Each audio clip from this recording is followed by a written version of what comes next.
Today's stuff we're going to be learning is Zevachim Daf Lamed. Today's stuff is sponsored by Hannah and Michael Petrokowski in gratitude of President Trump, Prime Minister Netanyahu, the IDF, and second, and to the people of Israel for persevering to bring home the hostages and Bezrat Hashem usher in the dawn of peace in our region. Still looking forward to the complete return of all the bodies of the hostages. And with that, we'll get started. I'll just remind you, if you didn't have a chance yet, I know it's been a busy season with the holidays and all that, but there's lots of interesting content this week. The issue of women in Shechita, interesting topic, which is why it was also covered by Din and Daf and also covered by Gefet. Where women topics come up also, they're of particular interest often to us. And also, speaking of women, flashback was also about a woman, about Izebel. Bit of a different direction, but if you have time, you can print that for Shabbat, and you have time while you're cooking, whatever, getting ready for Shabbat in other ways, you can try to listen to some of the other shiurim. Okay, remember though, the whole idea of Beyond the Daf is we don't always get to go into all these topics, and sometimes it gives you an opportunity to kind of zoom out and get the perspective. Okay, well, I want to start today. We have a study guide, and I want to start today with a review of yesterday's daf, just to kind of get the end of yesterday's daf down pat, not just because it's good to review, which is always good, and it was a little bit confusing, but also because it's going to be very connected to what we're learning today. So we're going to start at the top of the study guide, which I did for the end of yesterday's daf. So we started with Reish Lakish according to Ulla, and I say that specifically because today we're going to deal with, we had this contradiction to what Ulla said. We're going to resolve it in three different ways. So yesterday, we resolved it in one way, which Ulla responded himself and resolved the contradiction, which we'll review right now. When we get to Amud Bet of today's daf, it'll take us a little while, right, till we get there. But when we get to Amud Bet, we're actually going to have two other resolutions of the contradiction. In fact, you can look down at the bottom of the study guide on the first side of the page. I put it in a chart, kind of what the contradiction is. So maybe we'll go there for one quick minute, which is Reish Lakish, according to Ulla anyway, said the tamei shechnis yado lifnim, if the tamei person, impure person, puts his hand inside, loke, he gets lashes. Now we assume that means, right, why does he get lashes? Well, if you remember, if you get karet for something. Now, anyone who goes into the temple gets karet. And what Reish Lakish's chidush is, not even if you put your whole body or most of your body in the Azara, and as we're talking about in the Azara area of the temple, but even if you just put your hand in, he doesn't say you get karet, he says you get lashes. But we know that, or maybe you don't know, but if you're supposed to get karet for something, now karet is a God-given punishment. So in the courts, they'll give you lashes for it. So we assume this means you get karet because it says in the pasuk, "B'chol kodesh lo tiga ve'el mikdash lo tavo," and just like touching kol kodesh lo tiga, don't touch any sanctified items, you're gonna, right? It's a problem just for touching, even touching with your finger a little teeny bit. Manigia b'miktzat is nigia, also bia b'miktzat is bia, because the pasuk juxtaposes not touching kodshim and going into the temple. So that's what Reish Lakish says. The problem is that we brought this source, this braita, about a metzora, a leper, who's on the eighth day. It's Erev Pesach. They're supposed to do their process of purification by putting their ear, their finger, and their toe inside the temple, getting that, with blood on it. And there it says, and then they became a tful yom, right? They became a baal keri, and then they went to the mikvah on that day, and now they have a problem. Because why? Okay, now remember this. Two parts. The problem is they can't even go onto the Temple Mount because Har HaBayit, the Temple Mount, is forbidden to, right? You have to, it's not forbidden by a prohibition. It's a positive commandment, which is Vayishalchu min hamachaneh, send out of the camp anyone who's impure. And the Baal Keri, one who had a seminal emission, can't be in the Temple Mount. So now, what's the issue? Well, they said, you know what? We're going to override that assay because that assay, that positive commandment of send out of the camp, doesn't have any karet associated with it. And we're going to say, but the assay of Pesach is so much more important because if you don't do it, you're going to get karet. So bring him back in. Remember, there's no Pesach Sheni for someone who's keri. There's only Pesach Sheni for a tamei mate. So basically, we want to allow this person to do Pesach, so we'll override the assay. But wait a minute. Forget that. They now have to put their ear and their finger and their toe into the temple, into the Azara. That is a karet issue because what did we say, right? Going into the temple is karet. And if bia b'miktzat is bia, as Reish Lakish said, then that's karet. That's a low taseh that is karet. Forget about an aseh that doesn't have karet. How can you override Pesach? How can you override, sorry, a negative commandment that has karet associated with it in order to do Pesach, which has karet? In other words, those are, right, first of all, one's, that's even an aseh, not a low taseh, and even so, they're equal. It's not like, oh, we'll push off the lighter one. It's not lighter. So it must be biyah b'miktzah is not biyah, and that's what we allowed. So a resolution we had was that Reish Lakish said tzarad is different because ho'il v'hutar l'tzarato hutar l'kiruyo. Since we permit a mitzorah, now mitzorah is no different from the Baal Keri in that sense. None of them can go into the Azara. And biyah b'miktzah we could say is biyah, but what? The mitzorah is in a different place because there's a special dispensation for a mitzorah, and therefore, since we allow it because he's a leper, we'll override the carry also, the seminal emission issue. That's what we said. Okay? Then we got off on a sidetrack, which I kind of charted out here, but we're not going to go through it now, which is Rav Yosef said, oh, from there you get to this case of the Zav, who became, most of the people were Zavim, and then they became Tmei Meitim. And then we went in through that, and then Abai said he had two difficulties. He resolved the first one by saying just flip the case to make it really parallel. But then he brought a second thing, which is you're comparing heter and dechia, and that's two different things. Okay? And then Rava said, I disagree with your logic. I could say the logic the other way. In other words, I agree. One is dechuya, one is hutra, but one is a heter, one is pushed off. But still, right, I can vouch for what Rav Yosef said. I can provide logic for it. Okay? That was what we got up to. Now, you can follow along in the study guide. I'm going to stop sharing it right now because it's not as critical. The last point of that was all a parenthetical statement of Rav Yosef, which is once Ulla makes this statement, since hutar tzarato, hutar kiruyo, since it's permitted because he's a leper, we'll also permit the carry, the seminal emission. We'll overlook that. That got Rav Yosef off of this tangent, and we'll just end with this one line: Michlal de travayu sfira lahu tuma dechuyi betzibor. What you see here, and this is a very important statement. There's a big machloket, as I mentioned. Is truma hutra betzibor or is it dechuya betzibor? Is truma over like completely permitted as heter hutra when we have the majority of the people impure, or is it overridden? Okay, it's pushed off. Now, what's the difference?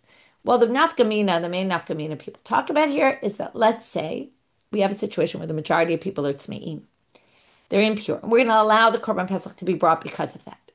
So now, what do? Well, if tuma is hutra, and it's as if it's not there anymore, we kind of ignore it, right? It's like we erased everyone who's tamei. It's as if they're pure. Then when we go to find kohanim to do the avoda in the temple for this, doesn't matter if they're pure or impure. We don't have to go searching and seeing maybe because we said the majority of the people, maybe there's kohanim who are pure, but who cares? Because all the impurity is as if it's purity, right? We don't care. But if we say tuma is dechuya, we're going to override it. Then it means the tuma is still there. We allow it.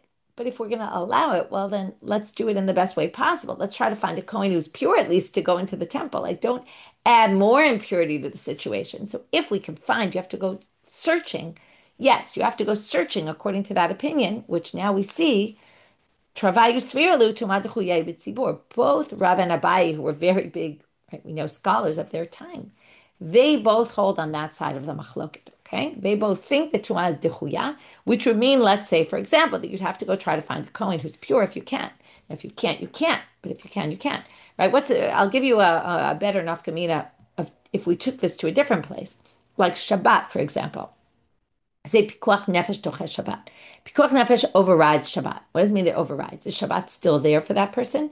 And therefore try to do it in the least problematic way possible. Try to not do malacha d'oraita or try to find a non-Jew to do it. Or do we say it's completely permitted? Do anything you want, right? And don't start thinking and don't start, right? It's a big issue. How do we view that, right? In general, we say you can do what you can if it's pikuach nefesh, it's really saving a life. But, depends how you view it about what, where you side on that. So anyway, that's a question that comes up there as well. Lema misayel. So now we're going to say, wait a minute.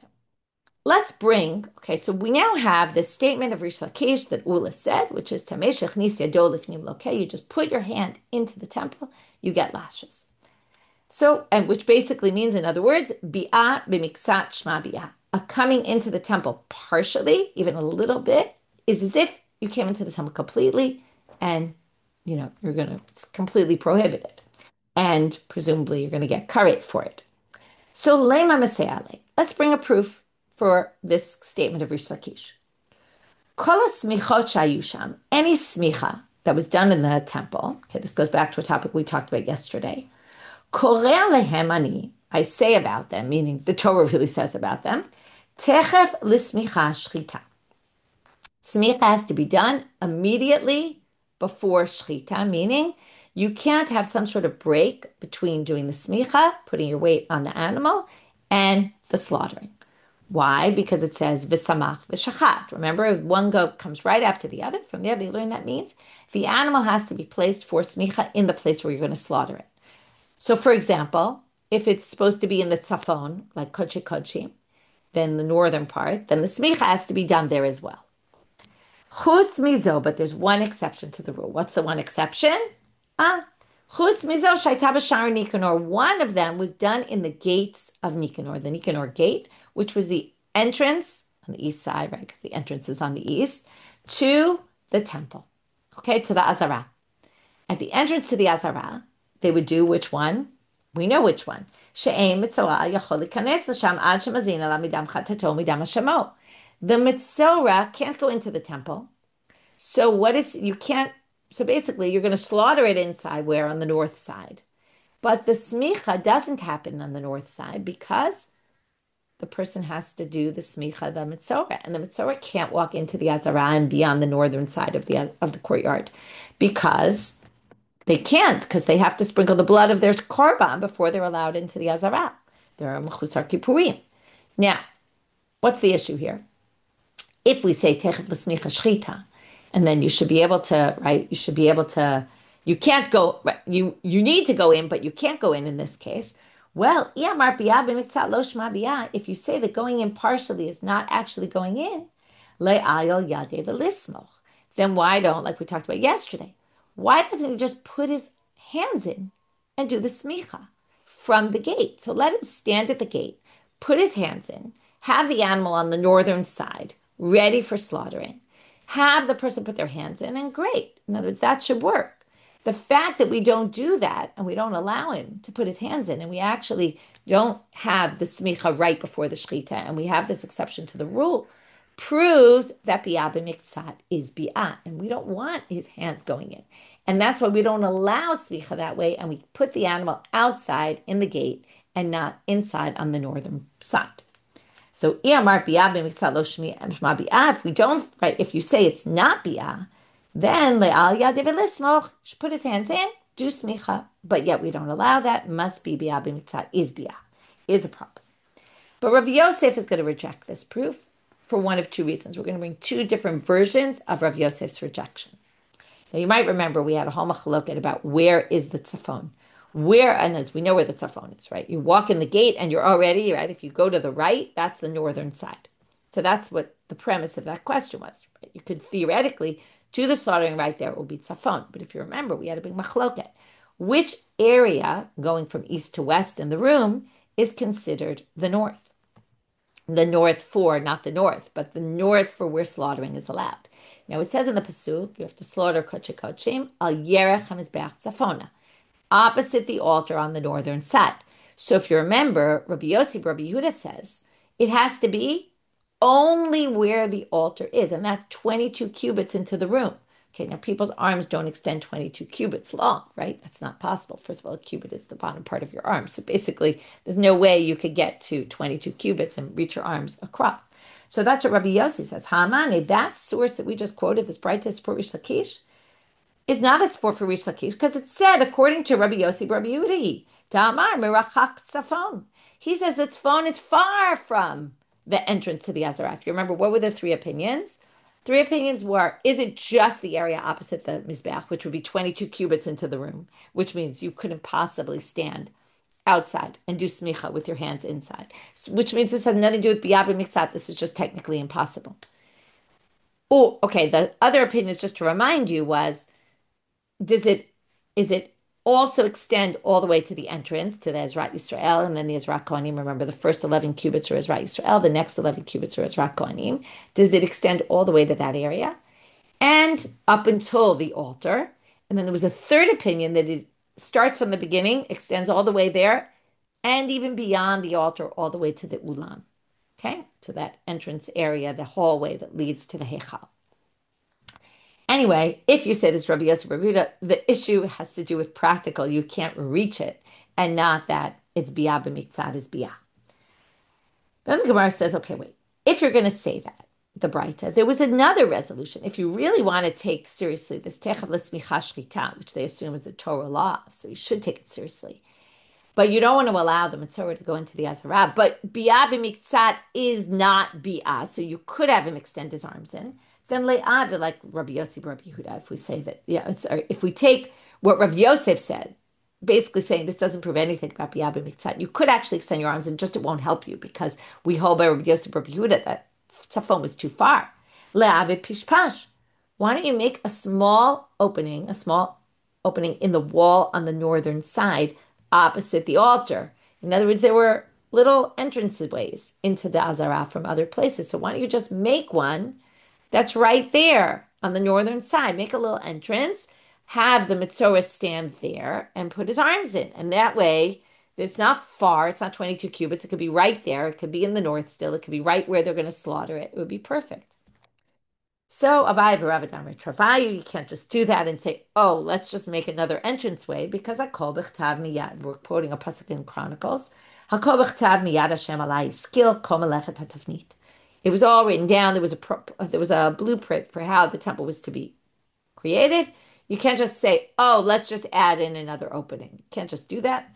It's like when you try to, you want to add a window in your house. I know in Israel anyway, you have to get permission from the Iriyah to do that, from the municipality. You can't just open things the way you want. Apparently in the temple it was no different. But obviously the temple had much more sanctity, much more reason to think you would have to do, you'd have to check, there would have to be part of the original plan. So fine. That explains, but again, we're back to, that was just a difficulty on Rav Yosef's answer, but that was Rav Yosef's rejection of this being a proof. Ika de Amri, second version of Rav Yosef. Amar Rav Yosef, so some people say that Rav Yosef had a different proof. Why couldn't you put your arms in? Not having to do anything with biyah b'miktzat, but it was because when you do smicha, he held that you have to have your whole body inside. Why is that? My timer. Kol kocho be'inan. You need all your strength to go on the animal. When you're doing when you take your hands and you put them on the animal, you're supposed to put all the pressure of your body on it. Like really. Not just, if I extend my hands into the Azara and do smicha, it's going to be like a little tap on the animal, with a little bit of strength. It's not going to be with all my strength. If you want to do all your strength, you have to be standing right next to the animal. So that wouldn't be smicha if we did it with your hands inside. Hilkach lo efshar, there'd be no way to do it properly. So that's why we have to do the Asha Mitzorah, we have to have the animal outside by the gate and not inside. Because there's no way, we can't allow the person to go in completely, we can only allow them to bring their hands in. And that's why biyah b'miktzat, according to Rav Yosef, could be biyah, is not necessarily biyah, is not necessarily a problem, it could be fine. But the braita still doesn't allow smicha that way because you can't do smicha with just your hands inside. So that was two possible rejections of Rav Yosef of the proof. Now we just have a side question on the braita. My kasavar, this author of the braita who said, that the smicha is always done right next to the shlita, except in the one case of the leper. Well, why? What does he hold? And here comes the question. If you say that this asham mitzorah is a Torah law that you need smicha. Okay, now we start entering into something else, which we didn't talk about, which is, where do we get that the asham needs smicha? Not every korban required smicha. Now, the korbanot chatat in general, sin offerings, not guilt offerings, sin offerings, required smicha, according to the Torah. It says it. That's the samach v'shachat, by the way. That was in korban ola, which is, sorry, no, that was in ola, not a chatan. But sorry about that. But the chatat also needs smicha. Now, how do we know asham needs smicha? Well, we learned, this goes back to things we learned earlier in the Masechet from the first Mishnah. If you remember, the first Mishnah was all about lo lishma. Let's try to remember. And there's only two disqualifications in the lo lishma. There's Pesach and chatat, according to Tanakama. And Rabbi Eliezer said also the asham. And why? Because kachatat kasham, right? Remember, there's this pasuk in the Torah that says, the chatat, what's true for the chatat is true for the asham. Now, since the chatat needs smicha, also the asham needs smicha. So if you say, so we assume that's a Torah law, that what's true for the chatat is true for the asham, so that would apply to smicha as well. Chatat needs smicha, asham needs smicha. So if asham needs smicha by Torah law, that's step one in the argument. And techav l'smicha shchita is doraita, and we just learned v'samach v'shachat is a Torah law, right? It's derived from the Torah, that smicha has to be as close as possible to the shechita, meaning no time lapse. That means the animal has to be placed in its appropriate place already. So we have number one, the law of smicha for asham is Torah law. The law of having the smicha happen right by the shechita is Torah law. Well then, leo v'lismach le'edya derachman amal. Then we could say, look, now let's go back to yesterday. Remember we said the Mitzorah can put his ear in, even though you might say biyah b'miktzad is biyah, but the Torah allowed it. That was Ulla's whole answer. Remember? Hutar l'tzarato. This is a special dispensation. The Torah says you have to do it. So that means you have to do it, even though it means you're actually part of your body is going into the Azara. And there were two ways to read it. One was to say, well, there's no problem putting part of your body in the Azara. But if you say putting part of your body in the Azara is a problem, then you'd have to say there's a special dispensation. The Torah says you have to do it, even though, right, it's counterintuitive, but the Torah says you have to do it, so you have to do it. So if the Torah says you have to do smicha, and the Torah says smicha has to be in your shechita, then Torah is saying, let the leper go inside and do the smicha on his guilt offering. So that's the question. Why don't we just say, let the leper go in? Because the Torah said so. So we're going to have three versions this time of Rav Ada bar Matna. Okay, it's kind of two versions, but the second version we're going to say has a difficulty. We're going to change it to something else. So in the end, there are going to be three versions, but it's really like two versions that one of them just gets corrected. So Amar Rav Ada bar Matna, Gzeira Shema Yared B'Psiot. It's just a Gzeira, meaning, okay, before we get to what his Gzeira is, but really by Torah law, the leper should be allowed to go into the Azara and do smicha on the korban. So we really should theoretically, by Torah law, bring the animal inside, have him do smicha on it inside, even though he's a leper.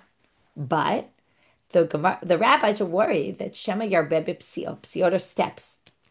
If we allow it, what does that mean? The Mitzorah is really not allowed in the Azara. So what are we going to say? The Mitzorah can walk in, go do his business, and come right out without taking any extra steps. But we're humans, and what happens? Someone starts to talk to him, he'll walk over there by accident, he'll take the long way to get there. We don't know, but whatever it might be, he might add extra steps that are not permitted, and that we can't allow. In other words, what's allowed by the Torah is the straightest, shortest line between entrance to animal. Maybe he'll make a mistake and ask, walk around. So therefore, we don't allow it. That's version one. Version two. Ikad Amri. Some people say, Amar Rav Ada bar Matna, Smichad Asha Mitzorah Doraita, but Techav L'Smicha Shchita Lav Doraita. Now, the premise of the question was that both these laws were Torah law. So now what we do here is, in version two of Rav Ada bar Matna, we're going to say either version is going to basically say one of these things isn't Doraita, but the question is which one. So first, the version that we have here says that Techav l'smicha shchita isn't Doraita. As the asham, you need to do smicha on this asham mitzorah. That's Torah law. But the fact that smicha has to be in your shchita, there has to be one just before the other, that's not a Torah law. Now, it's true we learned it from the verse in the Torah, but it's a drasha. Sometimes drashot are Rabbanit. And since it's only rabbinic, well, we're not going to allow the mitzorah to go into the Azara if it's rabbinic. So we'll allow it when it's doable. In this one case, it's not doable. But we're going to have a difficulty on this. Meitive, you can't say that because it's clear it's Doraita. Because here's the drasha, one of the drashot we saw yesterday. V'samach v'shachat. Mas smicha b'torim. What's obvious to them here is that smicha is only with a tahor person. Someone who's tamei can't do smicha. Now, what's the premise of that? Why can't we learn this yesterday? Why can't someone impure do smicha? Because smicha has to happen inside, right, next to the shechita. And if that's the case, the smicha has to happen right before shechita, and that's why an impure person can't do smicha at all. Then that would presume that techav l'smicha shechita. Otherwise, we could just say, "Oh, have the tamei person do it outside the temple." So again, let's go through the drasha. Mas smicha b'torin, av shchita b'torin. Just like smicha has to be only pure people, also shchita has to be only pure people. V'i amar lav doraita. If you say it's not doraita, b'tmei nami mishkachala. If it's not Torah law that the smicha has to be done right before the shchita, meaning inside, then just do the smicha outside and let an impure person do it. Okay, so that can't be. You have to say techav the smicha shchita is a Torah law. So what are we going to do? Do the opposite. Ala ipur. So say the opposite. Smichat asham mitzora lav deoraita. Now we said it says kachata kasham. So how would you say that that's not by Torah law? And then, by the way, you say techav smicha shchita is deoraita. So we'll get to explaining it in a minute, but let's figure out why you would say it's not Torah. Well, it says kachata kasham, right? The guilt offering is just like the sin offering. Now, normally guilt offerings are brought because someone does a sin, right? Likewise, sin offerings. They're both different types of sin offerings. So perhaps you could say, then in a case where the asham is for a sin, then it's exactly like the sin offering. And then you'd have to do smicha. But in the asham mitzora, a mitzora is a leper. That's a condition you have. You have to do a purification process to bring a korban asham as part of the purification process. But it's not an asham that's brought for a sin. Now, it's true, the Midrashim talk about that the leper did a sin and that's why they got punished. But the asham is not directly because you did a sin. It's just because that's part of, right, there's 3 korbanot he brings and one of them is an asham, and it's not a real guilt offering. So you could say the kachata kasham, the fact that pasuk says they're the same and the asham is going to need smicha is when it's similar to chatat, that it's for a sin. This is not. So perhaps the requirement to do smicha on the asham is only required by rabbinic law, but not by Torah law. And then once you get it down to rabbinic law, then you could say, okay, for that we're not. Now, you still have techav the smicha shchita, but this isn't a Torah law smicha. So even though smicha is supposed to be done near shchita, not when you're not really required by Torah law, and not when it conflicts with a different Torah law of not going into the Azara. So for that reason, that could explain. Again, this was all to explain that difficulty in the braita, that if techav l'smicha shchita is doraita and smicha of the asham is doraita, then why don't we just say the Torah said you have to do it and let the mitzvah go in? Well, we can't because one of them, right, and this time we changed it. It's specifically asham mitzvah is not doraita. Since it's not doraita, we're not going to allow this Torah law to be overridden of the leper not going into the Azara. Okay, so we had 2 resolutions in the end. Then one is really by Torah law he could, but we're worried, Shema Yarbeh B'Psiot, they might take extra steps and not go the most direct route. Or 2, really one of them is not Torah law, which in the end we said must be Asham Mitzvah is not by Torah law. So that was a side question. Okay, just like yesterday, we got off on this side tangent of Rav Yosef saying, oh, if Ulla says that, then Ulla would say this too. And a whole discussion about that. We got off on a side about this braita. All we did so far today in terms of our major structure is we dealt with this braita we brought as a proof for Reish Lakish that bi'ah b'miktzad is bi'ah.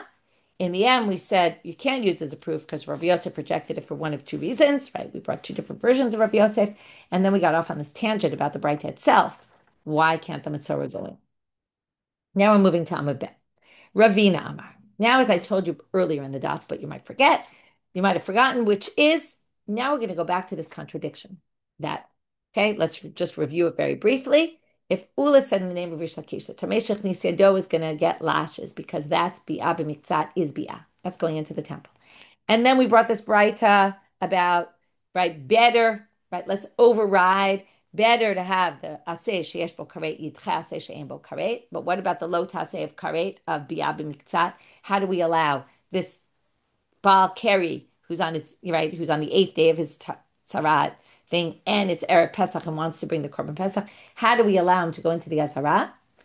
So Ulla said, don't worry, that's not a problem, because it was a special dispensation for the Mitzorah. We're going to apply that also for this person who's also a Baal Keri. Since he's both a leper and a Baal Keri, we're going to permit it. Okay, that was answer number one. I'm going to share my screen again, and I want to show you on the chart. Okay, we're down here. So we had this contradiction, and this is why the chart's important, because the first answer basically dealt with a braita. In other words, it said, oh, don't worry about that braita. Okay, we're going to leave Reish Lakish intact. Bi'ah memitzad is bi'ah. And, right, the Tamei Shechnis Yado Lokeh. But, oh, you think this Mitzorah issue is a problem? That's a unique dispensation for Mitzorah, and that'll apply even if he becomes a Baal Keri.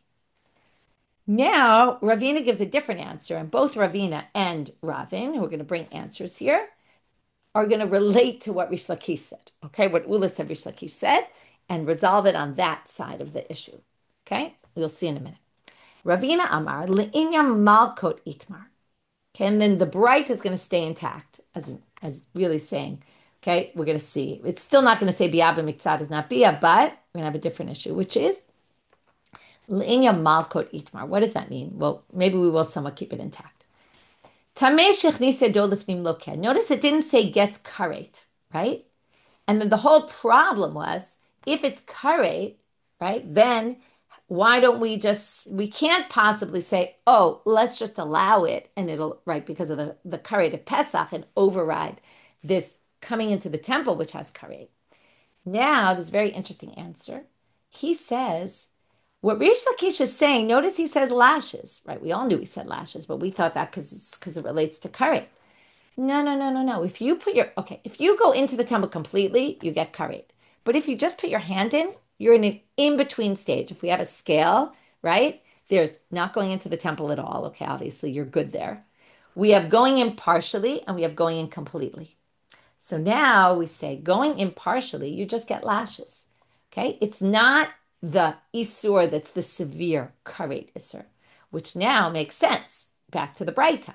The aseh that has karet is not going to be dochen aseh she'en bo karet, or a lo taseh that has lashes, so to speak, because we're not going to allow, right? We're going to say we're going to allow this not so severe thing, which is biyah b'miktzad. It's in between, right? It's not nothing that we thought before, according to this source. It's not nothing, but it's only lashes. So now they go hand in hand, because now we're going to say biyah b'miktzad is not completely like biyah. It's partial.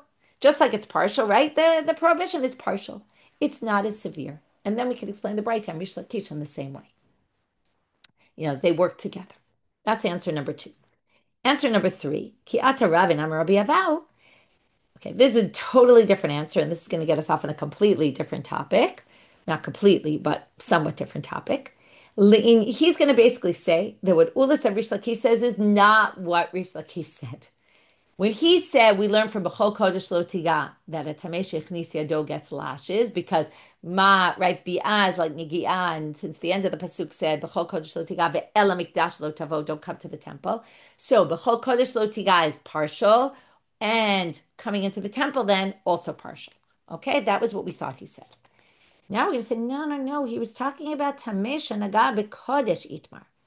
Okay, he was talking about a different topic. When he said someone gets lashes, it wasn't tamei shechnis yado lifnim. It wasn't a tamei who puts his hand in. It was a tamei that touched sacrificial meat, okay, or a sacrificial item, a kodesh. Okay, now, how do we know this? To Itmar, as it says. Now we're going to get into this big machloket between Rabbi Yochanan and Reish Lakish. So, Tamei shenaga b'kodesh, and this is going to start us on a slew of debates between Rabbi Yochanan and Reish Lakish, as you can see charted out here. Most of these are in tomorrow's daf, but I just brought the chart so you could see. Tamei shenaga b'kodesh, Reish Lakish amar lokeh, Rabbi Yochanan omer eno lokeh. If a tamei person touches sacrificial items, according to Reish Lakish, he gets lashes. Okay, that's in this bottom chart here. According to Rabbi Yochanan, he doesn't get lashes. Now, this is very strange. How could Rabbi Yochanan say he doesn't get lashes? It says b'chol kodesh lo tiga. Any lo taseh that's associated with an action, here the action is don't touch it, should get lashes. So how are we going to explain Rabbi Yochanan? Reish Lakish is very intuitive.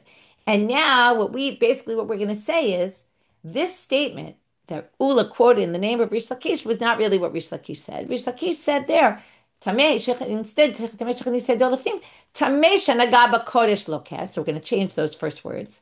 Tameshana gaba kodesh, and now we can continue, right? Lokeh, because it says b'chol kodesh lo tiga. Okay, you have to forget the makish bial nigia and all that. Okay, and basically he just said you get lashes for touching sacrificial items. Now what we're left to explain is what is Rabbi. Okay, so we have a few things to explain, but the first is what does Rabbi Yochanan do with that pasuk b'chol kodesh lo tiga? If he doesn't think you get lashes, then what's the lotas say here? Any negative commandment should get lashes. So Reish Lakish amar loket, why b'chol kodesh lo tiga? He understands that pasuk literally. Rabbi Yochanan amal eno lokeh hahu b'truma ktiv. He says that pasuk b'chol kodesh lo tiga, kodesh is not kodeshim, sacrificial items. It's something else that's kodesh, which is truma. Don't touch truma. Okay, now here's a little something strange. Truma is actually more severe than kodshim. So if you can't touch kodshim, then you obviously can't. If you can't touch truma, then you obviously can't touch kodshim. How do we know? We were just talking about truma, right? Remember we said there's a shlishi for truma, right? Sheni only goes, right, for chulin there's only sheni, but truma goes to shlishi. Kodshim goes to revi'i. There's even an extra level of truma. Kodshim are for sure more severe. But there's a principle. You can't learn a punishment by a kal v'chomer. So if you say the pasuk is talking about truma, and that's the prohibition, and then there's a pasuk basically that's going to say if you eat, well, whatever, we'll get there. But if you say that's a prohibition, there's the concept of emas hiriminadin. You can't even learn a lotase from or a punishment, right? The punishment would be lashes here. You can't learn a punishment by kal v'chomer. So if you touch truma, you're going to get lashes, but actually, ironically, you're not going to get lashes for touching kodshim. Okay, even though it's more severe, because you don't learn punishment from a kal v'chomer. So that's the machlok of Rabbi Yochanan Reish Lakish. And again, backtracking, that's the third resolution to this contradiction by saying what Ulla said, Reish Lakish says is not what Reish Lakish said. Reish Lakish, when he said there's someone here who gets lashes about a tamei person in the temple, we're actually talking about a person who touches sacrificial items and not a person who went into the temple. And it has nothing to do with biyah b'miktzat, and then we resolve it like that. Now, here comes a question of Reish Lakish. Reish Lakish, Hi kralahachi uda'ata? Hi mebaile. How could you say that pasuk b'chol kodesh lo tiga, even though it looked pretty simple? It's talking about don't touch kodeshim, which is the simple reading. But Reish Lakish says elsewhere that that pasuk is coming for something else. What's it coming for? I'm going back to show the study guide. That pasuk is coming for Azara. If you notice in the top chart here, b'chol kodesh lo tiga is a warning for a tameh shenaga b'kodesh. It's a warning. I'm sorry, to le'ochel basar kodesh. It's coming for someone who eats sacrificial meat. Now you see here it comes for both. But the question first is going to be how could it come for both, right? It's either one or the other. Then the Gemara is going to actually prove that it actually comes for both. That's going to be the answer. But first we're going to say, how could it come to teach you about a tameh that touches kodshim when it teaches you about someone who eats kodshim? Now it's a little bit strange to say it eats because it says lo tiga, don't touch. Don't touch means don't touch. It doesn't mean don't eat. So now we're going to see. So the question is, let's read it again. Reish Lakish, Hi kralahachi uda'ata. That pasuk is coming to say a tameh shenaga b'kodesh. What do you mean? Hi mebai, like he needs that pasuk for a different lo taseh. Azara le'ochel basar kodesh, for someone who eats basar kodesh. De'itmar, as it was said. Another machloka between Rabbi Yochanan and Reish Lakish. Now here, they both think that you get lashes for it, for eating sacrificial meat. Obviously, we're talking about not any person eating it if you're impure. But how do you know? Because remember, what's that pasuk talking about? The Yoledet, who's still impure because she hasn't finished her sacrifices yet. De'itmar. But their machloket is, what's the warning pasuk for this? Azara le'ochel basar kodesh minai. Now, obviously, Rabbi Yochanan can't learn here to eating basar kodesh because he says that pasuk is talking about truma. It's not even talking about sacrificial items. So for sure, he can't get to that. So where do they get it from? Reish Lakish amar b'chol kodesh lo tiga. That's our pasuk, okay? And that's how we know that he says it's for ochel basar kodesh. So we're in the middle of this question because we don't have the answer yet. How's he going to learn also about an impure person who touched kodshim when it's really coming about an impure person who eats kodshim? So Rabbi Yochanan, what's his source? First, let's just finish that, and then we'll get to the answer. Tani bardila, atya tumato mi biat mikdash. Okay. There's two psukim that talk about punishment, one for eating sacrificial items when you're impure, and one for coming to the temple. And both use the word tumato. And because of that, we're going to make a gzera shava from one to the other, and we'll see where the gzera shava goes in a minute. But let's read the psukim. Vayikra Zayin pasuk kaf is talking about eating kodshim, and it says there, "Anefesh Sorry, if you eat basar, and you're impure, that's exactly what we're looking for. You get curry. Now notice what's missing in that pasuk. There's no lo tase. It just says, if you do it, you will get curry. So we know there's a punishment. But if you remember, we had this a lot with the arayot, with the forbidden relations, that in order to get punished, there needs to be, number one, a warning pasuk in the Torah, right? Especially if you want to give lashes, which is what we're talking about. You have to have a warning, don't do something, and then you have to have a punishment. So we're always looking, okay, there's the punishment, where's the warning? Or there's the warning, where's the punishment?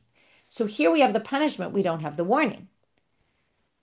But in Bamidbar Yuteh Pasuk Gimel it says, Kol hanogea b'meit b'nefesh adam. This is coming to the temple. Okay, B'yat Mikdash, this is going to be the other part of the Gzera Shava. If you touch a dead body, you come in contact with a dead body, Asher Yamut, V'lo Yitzchatan, then you don't purify yourself. At Mishkan Hashem Timeh, you desecrate the place of God. That means if you go into the temple, you desecrate it, right? So you became impure, the dead, you didn't go through a purification process, and you went into the temple. You're going to get punished with curry. Notice they're both curry. And then it says at the end of the pasuk, od tumatobo. So there you have tumato there, you have tumato there. This is also just a pasuk, no warning. But where's the warning for B'yat Mikdash in our pasuk? B'chol kodesh lo tiga ve'el hamikdash lo tavo, and don't go to the temple. So there's a clear warning. Don't come into the temple, and if you do, you'll get curry. We have the warning, we have the punishment. In eating kachim, we only have the punishment. We don't have the warning. So comes the Gzera Shava. Okay, Rabbi Yochanan quotes this braita Bar Delai, who brings this braita Ate tumato tumatomi b'yat mikdash. Ma lahalan anashvi is here. Avkan anashvi is here. It's very strange. We always try to find a warning pasuk. How do we find it this time in Gzera Shava? What do they say? Well, since in B'yat Mikdash coming into the temple, we have a warning pasuk and a punishment. And since in the punishment pasuk we have the same word that appears, we can make it Gzera Shava to eating kachim. So even though we don't actually have a warning pasuk in kachim, and it's as if you do from the Gzera Shava. Okay, it's a bit of a weird one. There really is no warning pasuk, but since B'yat Mikdash has a warning and a punishment, this one also has a warning and a punishment learned through Gzera Shava. Okay, so back to our question, which Rabbi Yochanan wasn't really what interested us. What's his source for, the eating kachim? But what we did want to figure out is if Reish Lakish uses b'chol kodesh l'tikati eating basar kodesh, how does he learn from there a warning to a tamesha nagaba kodesh, which is what Ravin said in the name of Rabbi Abahu. That's what Reish Lakish was talking about in this thing that Ulla quoted him, that you get lashes for, not for the other thing. And we also know there's a machlokah between him and Rabbi Yochanan about this. So it's got to be true, but how could he learn both? So as I told you before, we're going to learn both. Because tamesha nagaba kodesh mida'afka rachmana b'lashon negia, and Azara la'ocha mida'itkash kodesh lemikdash. Okay, we're going to learn both. How so?